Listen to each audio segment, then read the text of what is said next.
Hi, I'm Peter, and I think I just found the best way in the world to create open graph images for your websites.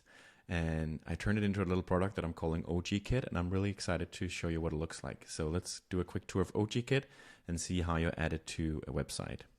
So when you log into OGKit, it's a simple dashboard here where you can create the API keys for the different websites. And I have an API key here for my fake company website called Intersect. And this is what the website looks like. And let's just take a look at the page source to get a sense for what it's like adding OGKit to a website. So if we pull up the dev tools here, we can see that the way we add our OG image here is a bit different than what we're used to do. So in this instance, we reference OGKit with our API key, and then with a URL reference back to the page that we're currently on, so the current URL. And I'll show you why that is in just a second.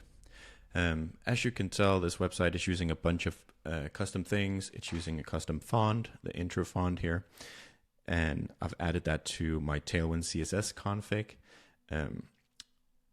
And the website itself is just normal Tailwind CSS. It's a static website using 11t basically. But up here is basically where the magic happens with OGKit.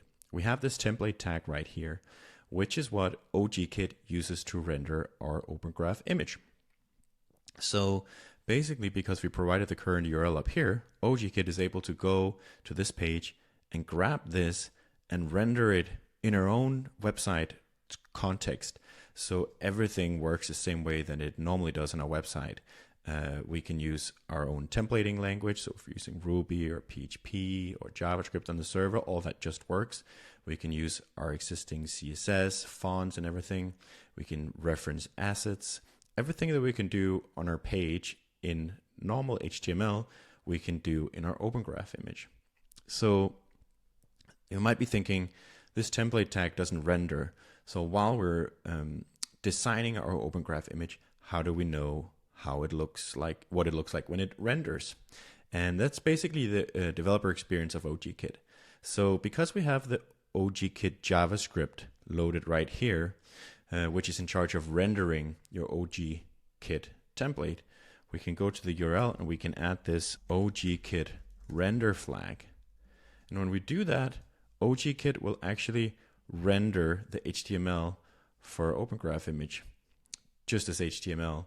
So we can inspect it in the browser and make changes like we can with everything else on our website. Pretty cool. And then if we get rid of this again and we go back to that Open Graph image URL, we can simply just grab this URL. This is what Facebook or X or whatever is going to grab when they're trying to render a preview of your website. So let's try to open that in a new tab. And it basically renders the same Open Graph image, but this time it's an actual image that OGKit has generated. So it's pretty cool, huh? That's the way that OGKit generates Open Graph images for your website. Literally anything you can do in HTML and CSS, you can do now in your Open Graph images, and OGKit will just render it for you. And I think that's pretty cool, and I think it's the best way in the world to generate Open Graph images, and I'm really excited for you to try it. Thanks so much for watching.